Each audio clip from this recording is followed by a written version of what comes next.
Peace, peace, everyone. It's your girl Sequoia Blue. We are back in here with another episode. And today we have a fun guest. We got Michael Spremulli. I hope I said that right. Spremulli. Pretty good. Spremulli, yes. Spremulli. It's like Italian. It sounds like Italian. 100% Italian. That is Oh, wow. correct.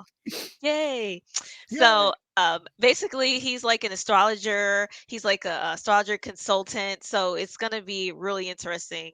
So let's start with the first question. How did you get into astrology?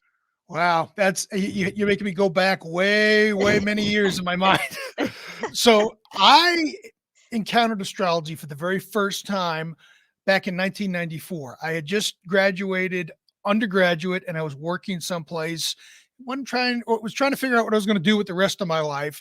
And someone at work gifted me a reading with a professional astrologer. I had never done that before. I've seen the horoscopes in the paper and all that. And I was a little conflicted because I was brought up in a faith-based system where astrology was supposed to be a no-no. But I said, you know what? The way this person explained it to me, it seemed pretty legit. I said, I'm gonna go ahead and have the consultation. And I remember it like it was yesterday. It was in Hollywood, Florida. And it was at the time they were doing the astrologer was doing face-to-face consultations. So I went to her home office and I'm sitting across from her and she had a fluffy dog on the floor. And with just my birth date, time, and location, she proceeded to describe my whole life up till that point. And I was just gobsmacked because my training was in clinical psychology. So I've got this one side of me where science has been ingrained. And now we have this person who's an astrologer who knew nothing about me, explaining where I've been, what I've done, what challenges I was currently facing. And I was hooked from that moment on. That was the event that opened the door to me that said, there's really something to astrology. And that was the beginning right there. That is amazing. Yeah. Yeah, Yeah. because it's like when I first got into astrology, it was basically I was in high school and I would go to yahoo.com and read Right. what Right.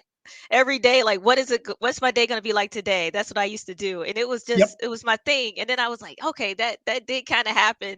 I just feel like, I know some Christians are like, don't believe in that stuff, but it's always I think there's always some truth to astrology. Well, but here's the thing, and the type of astrology that I'm involved with is pretty cutting edge. It's actually referred to as vibrational astrology.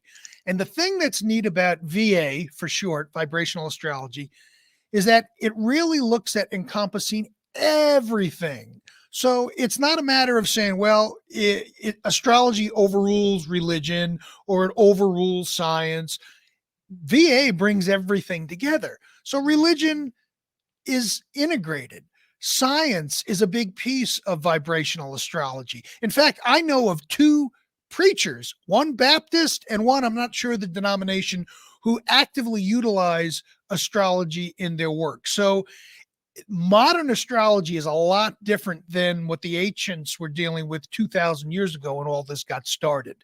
And it really is a cutting edge approach that is evidence based and data driven to look at how the planetary cycles are impacting or have the potential to impact the human behavior on a regular basis.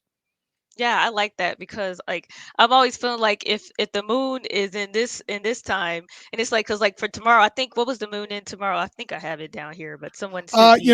I shouldn't. I haven't written the horoscopes yet. I do dailies, and I haven't looked yet. Well, tomorrow's a big eclipse, Yeah, actually. the lunar eclipse. Yeah, yeah, exactly. That's a biggie. So I got to write about that later tonight, and that's going into Virgo, I believe. I've got to look because the charts are always moving, but Yeah, uh, it is. but you're right. The moon, and is connected with emotions and our personal history and habits and pattern, and that's one of the planetary bodies that has one of the most immediate impacts on us because it moves around our chart so quickly. Mm. It's definitely more of a shorter range outcome uh, or influence. And you'll notice too, when you get into this and really start looking at where the moon is at, it can have an impact on your moods within the day because you could be feeling one way completely different toward the beginning of the day, and then the moon aspects other planets, and the whole dynamic can change. And what we've discovered, I say we because VA's got a lot of research going on, and I was invited to participate in their research team. Oh, wow. What they're discovering is that while the signs have been utilized for many, many years, the signs aren't quite as important as the simple planetary aspects. So the signs give us a little bit of color. I mean, we're all familiar with Aries, Taurus, Cancer. Yep. You go around the whole zodiac. And they give us a little bit of color, but it's really the meaning of the planets because each planet regulates a particular process. The sun is what our current reality is. The moon is talking about emotions and things that I just mentioned. You get into Mercury, it's the connection of ideas. A lot of these things are based off of traditional astrology, but we now are starting to get evidence-based research that shows, yeah, this actually pans out. And it's more of an examination of the energy processes that are at play, as opposed to traditional astrology, which is more thematic, where Saturn typically represents the father, the moon represents our mother. And we're not saying that those things should be discarded at this point, not by any means, but because of my background in clinical psych, evidence-based stuff is very important to me. And that's Mhm. why I was a closeted astrologer for many, many years, Mm. because the people in the psychology world would have run me out of town Oh, thinking, well, man. how can you be involved in this? But now that the research is kind of caught up with things, it's like, all right, it's time to bring this out to the world and let people know that, A, there's nothing to be afraid of. It's fascinating stuff. New discoveries are being made every single day. Mhm. And it's just cool. It's a great tool to help us figure out how the energy is supposed to flow in our own personal lives. And of course, that's based on our birth chart. Everyone gets our own birth, your own birth chart at the time of birth. We Mhm. come into this universe and this existence, and the planets are in a certain configuration based on your viewpoint of the world from when you arrived on the scene in the operating room. That's what makes us all different. And that's our own personal circuitry. And then as the planets orbit throughout time, different circuits get connected. And that's the whole basis of vibrational astrology. Wow, I love that. That is so interesting because I believe we all have our own natural intuition, our own clairvoyancy, and then like the tarot cards and astrology kind of maximizes that, I feel. It all connects. And that's one of the things that I often tell people. People, so how do you find real astrologers versus the scam artists and all that? I always encourage people. Number one, you got to find people who you resonate with. If you click with them and you maybe hear them online or see them or whatnot, if you got a good feeling from them, that's a good starting point. But you want to beware of people who say, "Well, no, this is the only way it is," because Oh, we don't know. We're learning now. There's many different ways, and in VA, everything is up for debate and inquiry and investigation, and it's pretty amazing. You can tell I get excited about this stuff. I've had, yeah. I've had a full day before getting on here with you, but I'm just as excited now as when I did my first consult this morning because this stuff is so fascinating.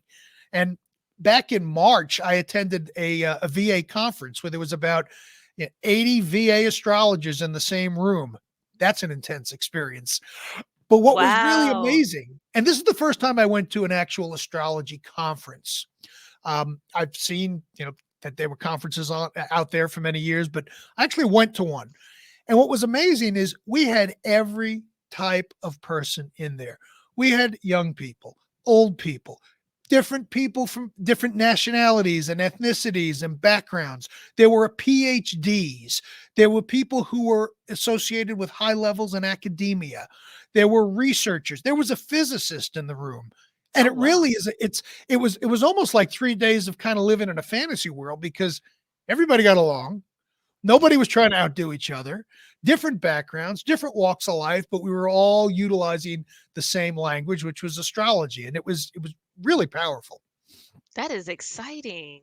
So, like, how can people use astrology to like make their lives better or get this like GPS of like what to do? Because some people are like, "What do I do in my life? I don't know what to do," and they're looking Yeah. for answers. So you used a great term, and that's it. That's GPS. Astrology, unbeknownst to many people, does not dictate our lives. I actually use that phrase that astrology is more like a GPS for our life. It's not a crystal ball. And here's what I mean by that. If we think about a crystal ball, we gaze into the crystal, and it's like in the Wizard of Oz. Oh, you're going on a trip, and this is what's going to happen. And if you don't do it, the whole thing's going to blow up. No, that's not what astrology is all about. Astrology is more like a GPS or a weather report for our lives. So here's what I mean. Let's say you're going to have plans this weekend to go to a picnic outside. Well, what are we going to do? We're going to look at the weather report the night before to see what the weather's going to be like so we know how to dress. Now, here's a question. Let's say the weather says it's going to be torrential downpours the next day. Does that weather report have control over you at that point as to whether or not you decide to go to the picnic or the outdoor event? Does it control you? Yes or no? No. No. You could certainly go and show up and be in the rain if you wanted to. Yup. And some people choose to do that. And hey, that's cool. That's what astrology is. It's like this cosmic weather report to let us know about cycles and trends that are happening in people in your own life. And then it's up to us to determine what it is that we do with that information. Just like the farmer, the farmer generally plants their crops in the spring. Why? Because the weather's favorable for that. There's nothing preventing the farmer from planting crops in the winter. They're not going to grow because conditions are not favorable for that. Yep. So when people say, well, how do we use astrology? The first thing is, astrology is a very, very vast subject with no end to it. It's just goes on forever. There's always new discoveries being made. But I always like to let people know, if they think of nothing else, you got to look at it for what it's meant to do. It doesn't control our life, but it gives us information that we can then choose to integrate and act on or not. It's that simple. So that and the mindset, I think, is key. It's not like going to a psychic, and this is nothing against psychics, who says, well, this is what's going to happen, and I'm getting this name, and this is that, and that's it. That's a different method of divination. Astrology is, here's the optimal cycles and timings and things that would be predisposed or more probable of happening. But then we ultimately have free will to make decisions. Free will. Exactly. To either, it's sort of like, all right, well, the doctor tells us we got to lose some weight and we need to go to the gym. All right. The doctor has given us that information. He or she can't make us go to the gym. That's all up to us. Are we going to get out of bed and, go put in an hour or not?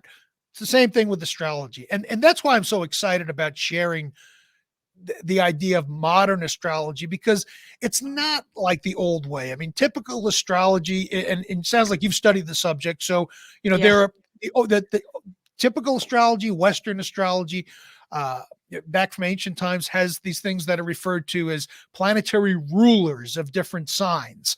And that's sort of like the boss of that sign. Well, that worked back in the day, but the world doesn't operate that way anymore. So I'm not saying those methods don't work still, but there are better methods. And it kind of brings things current from the standpoint of looking at what is the world that we're living in, and then how do we plug into it from an astrological perspective. I like that. And what do you think about astrology when it comes to dating? Because I watched this one show where, the lady matches people on her show, and she'll ask everybody, what's your sign? And, I think that's important. Some people are like, well, why does it matter what my sign is? It is important because, to me, I'm a Scorpio. I don't sometimes work well with some Leos and Sagittarius. So I can be friends with them, but dating, it just doesn't go well. It could get so you're probably not going to like my answer, but I'll give it to you anyways. And that is, it goes way beyond the sun sign.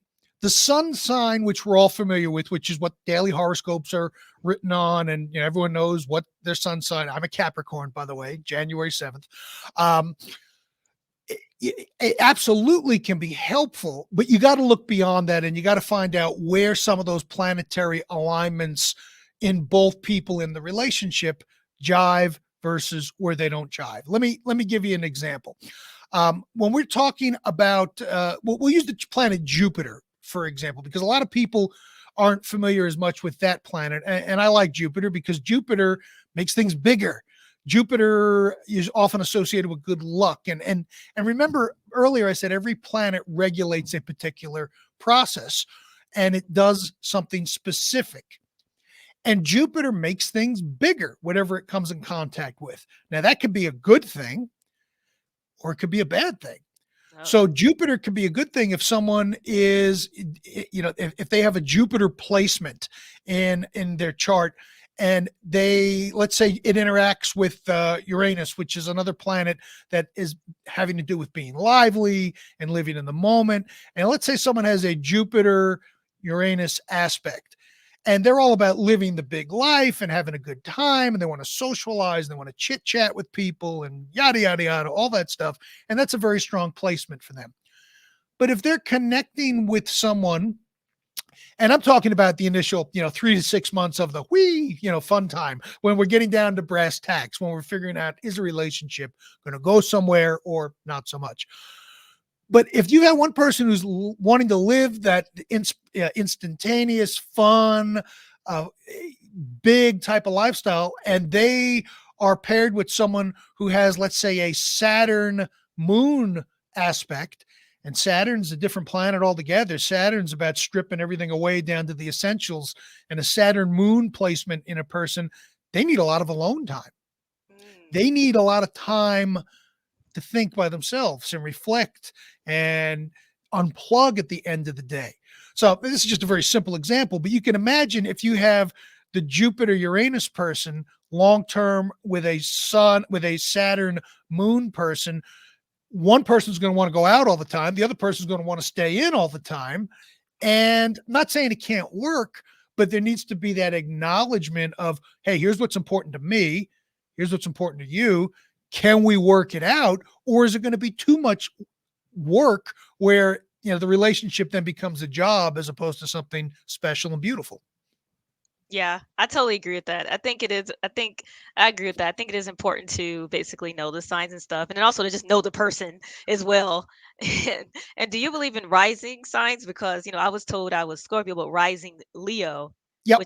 which is ironic because. So here's the thing. I know traditional astrology, of course, and VA has been my focus now for quite a while. So and for those of your listeners out there who aren't familiar with astrology, your birth sign, which is your sun sign. So that's what everybody knows. I'm a Cancer, I'm an Aries, I'm a Taurus, whatever.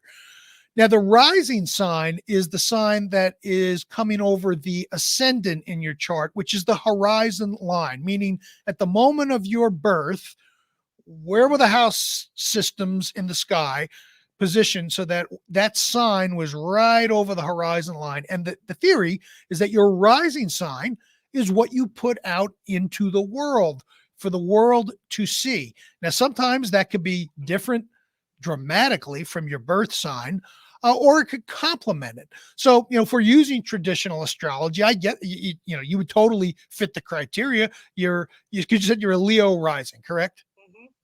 Yeah. So yeah, you're all about putting high energy out there and getting people excited and motivated and all those sort of things, and that's helpful to look at. But there have been times when I've seen people who've had I've done charts on couples, and their rising signs may be completely different, but there are other mechanisms in the chart, inside the actual birth chart, that go beyond that, where it could either lead to a very deep relationship or it could lead to some conflict. So I think of it this way: everything you look at in astrology is a data point, and you got to be able to look at the data point objectively and look at the big picture altogether. And even if you don't know anything about astrology, you start with one thing: start with the sun sign, and then what planet is actually well, the sun is that would be the sun sign planet, but then go beyond that. The next sign is the moon. All right, well, where is because we all have all 12 signs of the zodiac in our chart, and that's a mind blower to a lot of people I didn't because know people that. go, wait a minute, but I'm a Cancer, I'm a Sagittarius. All right, yeah, that may be your sun sign, but there are 9 other planets that are in the chart in different places of the chart, and it's a matter of where they're placed that give us the whole person and description of how they are and who they are and how they operate. Now, people say, "Well, how do I know this?" Without I don't want to go to an astrologer, but I just want to kind of know this. You can go to a site called astro.com. It's not my website. I have no affiliation with them, but it's a great site for you to plug in your birth data and you can run your chart real quick for free. They don't charge anything. You don't even have to register, I don't think. And what that does is that'll show you where your chart, at least your natal chart, is positioned so that you can see your sun sign, your rising sign, and then the moon sign, which is often referred to, I'm sure you're aware, as the big three. When you have just a couple of minutes with someone in traditional astrology, you're looking at those 3 elements because that gives you some insight as to what are the 3 driving forces. And that goes back to the earlier question that you mentioned. That's a real good, easy, basic place to start. People should figure out what are their big 3. The sun sign, everyone probably knows, but you want to find out your moon and your ascendant or that rising sign / planet. What is your moon sign, by the way? Because I don't think you mentioned that. Look, I don't even know my moon sign. That's all right. I actually I need to look into that because I need to Well, go I on can that I can site. when we're off the air here, you can send me your stuff and I'll run a chart for you, and then you'll have it all. This way you can Oh, see exactly. yay! That's Yeah, that's no, exciting. because see, and that's the thing. Astrology is so deep of a subject. It's very intimidating, to a lot of people. It was for me for many years Mm, because you think, well, I never know enough. Well, you're never going to know. No one knows enough no. because it's always moving. And just, as we're learning stuff, more things are getting added on the back end. So just as far as different discoveries and things that are, connections that are being made, but you just start and you start looking and you see how these various planets start to impact things and where life starts to uh, become easy or more challenging. It's different for everyone Yeah. based on our configurations, which makes the work that I do very unique because I can read 1,000 charts, and while there'll be similarities, maybe with some people, no 2 people are the same, and everybody has something unique to offer to the world and in this life. It's just a matter of people being able to figure out what that is and then maximize it. Oh, wow. So how, like, as far as your clients, what have Mhm. they gained from your consulting? Well, it's interesting. I've had a range of clients all over the years from the very traditional type of questions like, am I on the right career path or am I in the right Oh, relationship, um, to more exotic or unique type of insights. But I think it breaks down into a couple of different elements. Number one is clarity. If someone's thinking, should I stay or should I go in this relationship? Or should I stay or should I go in this job? To be able to look at it from an astrological standpoint and point out, here's what the dynamics are in the chart. Because remember, in VA, which is the method of astrology that I practice, it's all about energy flow. And the concept is if we can live our lives in a way that maximizes the way that the energy is designed to flow inherently from God, source, creator, whatever system you work within, then life is good. Now, it doesn't mean you're not going to have bad days and bad months. I mean, that's life, but things are going to be on the right track. When we don't do things that we were designed to do, or that energy gets blocked, that's where problems ensue. So here's an example. Recently, I was doing a consult for someone, and one of the first things I asked them, because I'll spend a good amount of time reviewing the chart before I get on the consult with them, and the first thing I asked them before we even got into it, I said, "Have you ever done any work with creative writing or literature or something like that?" And I don't even think their original question was about career. And there was dead silence, and it was a Zoom thing, and the client was just kind of looking at me. I said, "Did you hear me?" Yeah, I heard you. She said, "I'm just wondering where you got that from." And I showed her in the chart. I said, "Is that something you?" She said, "Many years ago, I had the desire to become a fiction writer. I wanted to write fiction." This was back they were probably midlife when I had worked with them, but this was back when they were in their early 20s or teens or 20s. But they had parents who said, "You're not going to make any money doing that. Go do something else." Oh. And they stuffed it and they let it go. I said, "Well, I guess I can't do that."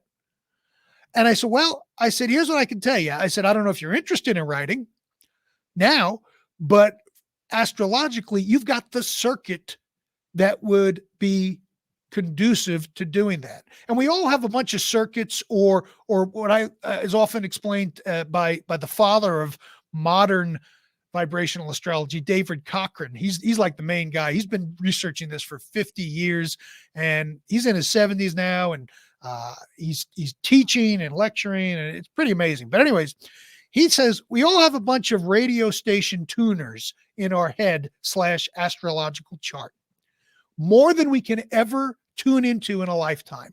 Some of them will never get turned on. Others will. And the idea is if you can tune in to those various stations, and in this example with the person who was wanted to write and do that, that opens up a whole new world. So what ended up happening with this person was they kind of sat on that for a while, and they were at some crossroads with not being satisfied with career.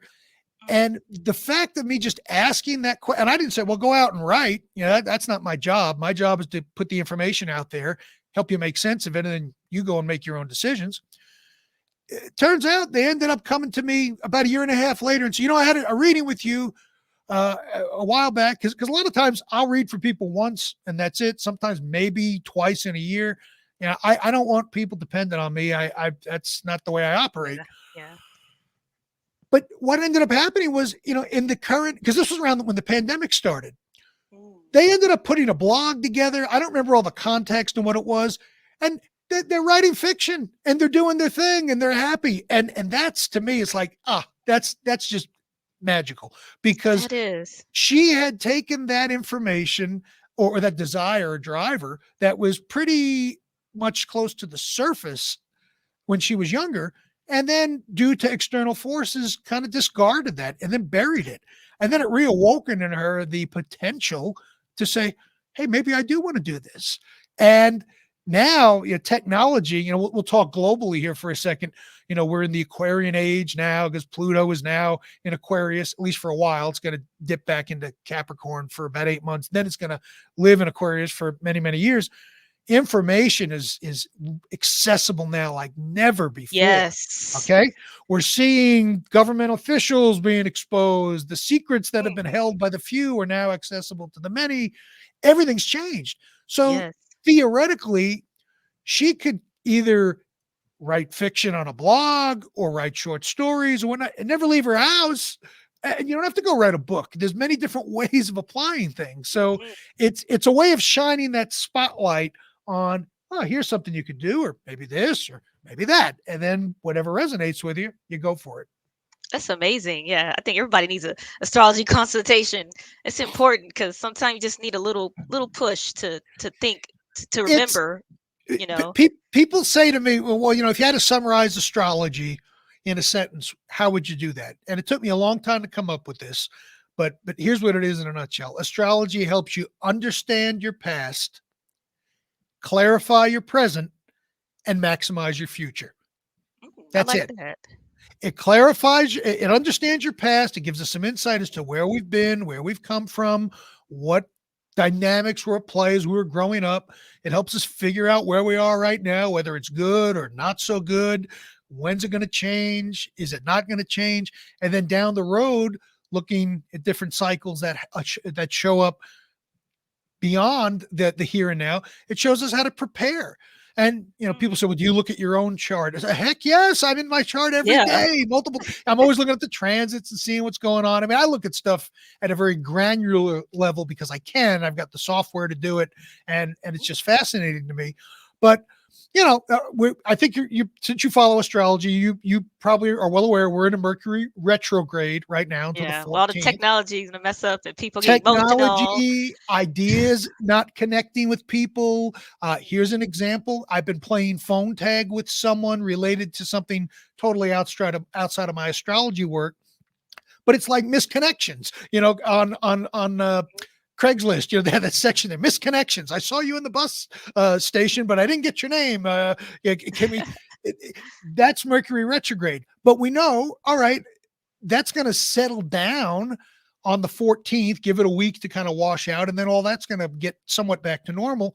So what do we do? Well, I'm not going to be, signing any major business deals during Mercury retrograde. I'm not going to get upset with this person that they're dodging me or trying to avoid me, that we're not able to connect with them, because that's a cycle that's going on right now. And it's going to get back on track once Mercury resumes direct motion starting, on the 14th of the month.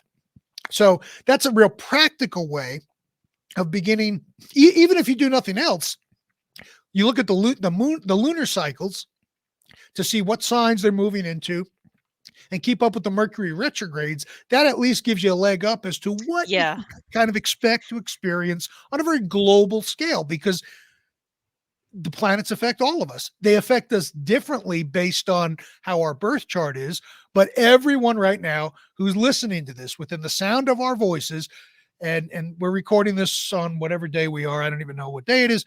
Uh, I think it's Thursday. Look, yeah, the days have been Thursday, blending in too. That's Thursday, nothing. the Days are just 4th of May, I believe it is. That everyone who's hearing this is probably experiencing some sort of Mercury retrograde activity, which Mercury regulates communication, connection of thoughts and ideas. And when a planet is going backwards, it's kind of disrupting and bringing things inward, where we're having to look and reevaluate. So those connections aren't going to be as smooth as they typically are when things are progressing forward. So it's it's interesting. it's fascinating stuff. And what about life path numbers? Because I know there's like, I've studied my life path number. I'm 7. Like, how does it work with astrology? So I'm not a numerologist, and Oh, yeah, I, that's I true. I joke around with folks that I've got a very narrow lane, but I go very deep into that lane. So I mean, I've had my numerology worked up before by a numerologist. I would say that there isn't like a linear relationship with life path numbers directly correlating with uh, astrological signs or components, at least not that has been validated yet. There may be some out there that hasn't been discovered, and people can say anything, but I like working from a data driven point, because remember, data, spirituality, religion, metaphysics, all that can coexist together. It's not an either or thing, but there's definitely something to numerology. I have a lot of 7s in my birth date, time, and all that. So there's definitely a connection there, but I'm just not up to speed on the intricate meanings Yeah. of that. Actually, that would be an interesting conversation to have an astrologer and a numerologist on I at the would same like time. that because I'm Yeah. studying numerology myself because I'm a metaphysician mainly. So I'm like Oh, all cool. Oh, about so you get it vibrating. then. Yeah, I went Yeah. to University of Metaphysics, so I'm all about vibrating on high frequencies. I notice when I'm on a low frequency. I notice when I'm on a high frequency, and I just Okay. notice it. And it's just So all about being aware, I guess. so Yeah. you said something that I neglected to mention early on. Remember, I said I work with what's called vibrational astrology. Let me give Yeah. you just a little like taste of what that means, because it sounds impressive, but what does that mean? The theory in VA is that each of the 10 planets, and we're including the sun and moon in there, they're technically luminaries, but we call them planets in a chart. Each one of the planets vibrates at a particular frequency. So this plugs right into the metaphysical work that you do. And the idea is, just like in music, when you play a chord of, let's say, a C, a D, and an E. I'm not a musician, so but forgive me. But when you Yeah. play a musical chord, it some chords are in resonance and they sound really good together and there's good energy there. Other notes are not in resonance and they might not sound as good. And there isn't that feel good feeling there. Well, with VA, the whole idea comes down to vibrations. Everything vibrates. This cell phone is vibrating at a frequency. It's a lot slower than humans physically, but it vibrates. Plants vibrate. The whole cosmos vibrates, and physics is proving this now, that the metaphysicians and astrologers, things that they've been saying for years, there's a lot of overlap coming out of physics and vibrational astrology, with the idea being when you start to see how these different planets resonate within themselves and connect with us, it is all about the vibration, and higher vibrations, as we all know, are where we want to strive to go, because that's where the magic happens. Yes, I agree. Because when you're in a low vibration, you can't really focus on astrology or numerology and understand what it's trying to tell you because you're stuck in that, I would say, little sunken place for that time, Yeah, exactly. And it's an everyday task to get out of it though, because every day it's like, okay, you're talking to yourself, you get yourself out. And it took me a long time to get there to be able to, Yeah. to get out of that low vibration to get to Well, that high frequency, yeah, you and know. here's the thing too. I think we all struggle with that. It's not Yeah. like we get there and whoop, then we stay there. It's it's kind of like a sine wave. It's up and down. Ebb and flow. So I'll tell you one of the things, because my mind, as you've probably already figured out, my mind moves 100 miles an hour. I've got a lot of chatter in my brain. So while I may be a good astrologer, at least I've been told I'm a good astrologer, I'm not a good meditator naturally. Because and you talk about, we got to learn really what we need to do more than anything else. And I've been working on that for many, many years, because there's so much chatter in my head. It's really hard to calm it down. But going back to the Yeah. vibration piece, a sort of cheat code that I work with is, what's something that you can think about that you have unconditional love for in your world. So for me, it's two things right out of the gate. It's my wife and my cats. Okay. So to get from, when you're feeling anxious or ugh or dread or whatnot, and this works for me with a very cluttered and chattery mind. So I would hope that it would work for those who might not be as, having as many racing thoughts as I do, to just sit with that for a second, and you close your eyes and you actually focus on that experience, spending quality time with my wife or petting one of the cats. And that is one of the ways to help shift, at least momentarily, up to a higher vibration, because good stuff is associated with the high vibrations. Yeah. It's the dread and the angst and the worry. Those are all lower things. So that helps train our brains to get used to making that shift. And it's a lifelong thing. It's not like you get there and you've Yeah. arrived. That would be nice, but then Yeah. what's the point? It's like, Yeah, what's okay, the now what? point? Keep growing. That makes life fruitful, more exciting, staying Yes. curious, because that's what I am, naturally curious. I know I'm going over time here, but No, I you miss you can go as long as listen. we're I told you before we got online here. I could talk for probably 7 weeks straight on this and not scratch the yeah, I surface. love This is topics about this, like spirituality and astrology, business, all those things. I can talk forever. But what are some misconceptions about astrology? Because I meant to ask you that. Yeah. So a lot of time, and we touched on some of this before already. Yeah. Astrology is not a dogma. It does not dictate our life. It's a data point. So we have free will. It just gives us information, and that's that.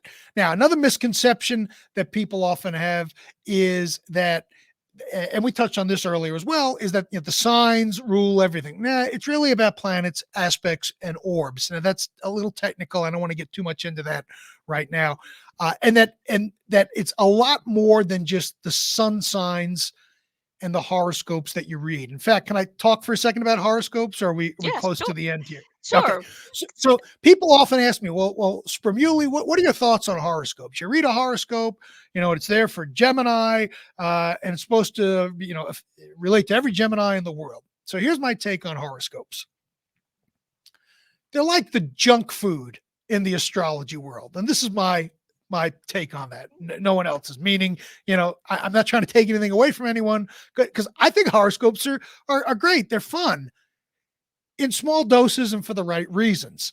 So I say they're like junk food because we all have our indulgent junk food, whether it's pizza or donuts, which is my case, candy bar, whatever the case is. But you don't want to eat a regular diet of your junk food. Daily horoscopes need to be general because you're talking about a whole slew of people that may fall under that particular sign. And remember, the signs are just a very small piece of the puzzle, which is why you can have two Capricorns and they behave completely differently.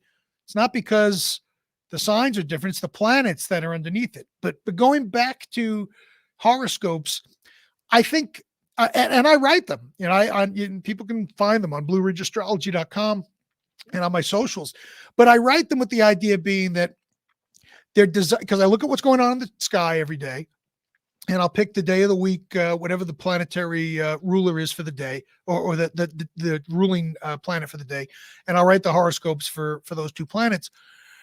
And I think they're helpful to just get a little insight, maybe a little confirmation. But people ask me, should I base my life on this? I said, no. I think if anyone makes any major life decision based on a horoscope, you're an idiot, to put it bluntly. That's not what they're designed to do. They're fun, yes. And I think they can help confirm things because how many times have you and I and anyone else read a horoscope like, wow, this is exactly what's going on today. And you might get that little nudge to kind of push you over the hump. And I think for that, it's great. But the biggest misconception is people equate professional astrology consultation, study, and development to what you read in the paper, and it's nothing like that at all. And I think you know that because you've studied it, but your listeners probably now have an understanding of that just from the little bit we've been talking here today. Professional astrology is a discipline in and of itself that is not even closely resembling what's read in the papers. But I'll always read a horoscope when it's in front of me. I want to see what's there. Cosmopolitan. I'm like, I'm reading it. Exactly. Like, Why what's not? going on? Yeah. Exactly. So, what's a saying or quote that you go by? Oh boy. Well, you, And you may have to narrow that a bit because it depends on meaning in the astrology world or is it or in life in so general both, because I want to know for astrology and in ooh, life. all right, put me on the spot here. So in astrology, it's one that was instilled to me by my teacher, David Cochran, which is orbs are everything. And an orb is simply what is the allowable distance between angles of planets that are forming in the sky or in your chart. And the reason orbs are everything is you can have two planets sitting together in a chart, but unless they're within a particular distance, there's no power there. So, a 10-degree orb means that, yeah, they're kind of sitting in the same slice of pie, but it's not really strong. But a 1-degree orb, that's powerful. Okay. So in the astrology world, there is, that's a quote that I work with. And just as far as life in general is, I always like to say, life is a game. For better or worse, it's a game. And I always like to say, figure out what the rules of the game are and then play by the rules. And what I mean by that is we got to be aware of what our situation is and the situation that we are in, whether it's in a relationship or in our home life or in our work life. It's a game and there are rules and we got to play by those rules. And if we don't play by those rules or opt not to play by them, somebody's going to get knocked out of whack. And that's not a good thing. So know the game, know the rules, and play by the rules. And if you don't like the game, go find a different game. Oh man, that was the bomb. Oh, thank you. That was the bomb. Because I read the book The Game of Life and How to Play It by Florence Schivel Shin. Yep. And I was like, and I was 20 years old, I was working at the airport, and I said, I want somebody. What happened? I don't know if it was somebody gave me the book, or I think somebody might have gave me the book because I had some cool people. We're at the airport, you meet so many cool people. Oh, I imagine. Yeah, That I'm was in probably airports one a of lot. Yeah. Yeah, that was kind of one of my favorite jobs. It was least paying, but it was like one of the coolest Yeah. because you met so many cool people. But it was like when I read that book, I was like, it's a game and you can play this game. Now, it didn't really hit me until I got older, and I'm like, okay, I know this game. I'm gonna play this game, and if I don't like the game, I change it. And that's what I tell people all the time. Just play that game, and if you don't like this game, find a new game. If you Yeah, want to live off the coast in the Costa Rica, whatever, because you're tired of America, go do it. yeah. It's no one's judging you, for what you want to do. Exactly. And some people say, well, isn't that a negative approach? And I said, no, I don't think so, because if you don't like the game at work and you don't like the rules of that game, go find another job. If you're in a relationship where the rules of that aren't working, or you're not being respected, or you're not getting valued and honored, go find another game, play with another person. I think it could apply to everything, because yeah, everything has, with more and more now, are we in a simulation or not? I don't know. I don't pretend to know the answer to that, but we're, It's we're not real. figuring It's not out real. stuff now at a crazy pace. And, Mhm. we're only here in this environment for short time, 80 to 90 years, if we're Blink of an lucky. eye. And then we're on to the next dimension. And I do believe, since we're all energy, there's something after this. I don't know exactly what it's going to look I like. believe so too. I think I'll probably be another Sequoia somewhere, just a whole Yeah, different. exactly. Because I So, feel like I've lived before, so that's a whole nother topic. But there you go. I've You need to been get a here past before. life regression therapist on here, and we can have a whole big Yeah, discussion we about can have all a this stuff. party. Yeah, because I do want to start doing more conversations on this. And that's why I call it Blue Alchemist podcast, because it's like I'm thinking about this stuff like a Yeah, lot. And like you said, your mind has a lot of chatter. Mine's do too. Like I have so yeah, many things in my. It's like I know a little about a lot. So it's like yeah. Well, there's so many topics. and that's the thing. I encourage everyone, ask questions. There we Get go. nervous when people, and not just for astrologers, but anyone. So, well, this is the only way it is. No, we don't know that. Things that we thought we knew, we're finding out. Well, we really don't know. Be curious, ask questions, read books, turn over those rocks, and see. Oh, look at that! I didn't know that was there, because that's where the magic is. That's what the magic is, man. You're great, dude. I love it. Can you tell people where they can book with you? I mean, Sure. and Yeah. I know, So yeah. first off, the easiest way to find me is blueridgeastrology.com. That's blueridgeastrology.com. The reason that it's that name is I'm in the Blue Ridge Mountains, and we even have a little bear as our mascot. I'm on socials, YouTube, TikTok, same moniker, at blueridgeastrology.com. I do daily horoscopes on Facebook and Instagram, also blueridgeastrology.com. I've got a special offer for your listeners. If they would like to have a consultation with me, it's 100% private, one-on-one. We get into your chart, and we address whatever questions you've got, and give insight specific to you. If they type in the code BLUE, BLU, at checkout, that'll get them 20% off of any one-on-one consultation with me. And I can't leave that up forever. We'll keep it open for at least a month from when this goes public. I don't know when you're going to publish, but it'll be out there for your listeners. Again, that's BLUE, BLU. It'll give them 20% off at blueridgeastrology.com. Cool beans. And I'll also add that in the show notes, everyone, so don't feel like you missed Excellent. anything. But I want to thank you for coming on here today. Thank Probably have you you. come back on again. Thank you. And You're an absolute delight. I love your energy.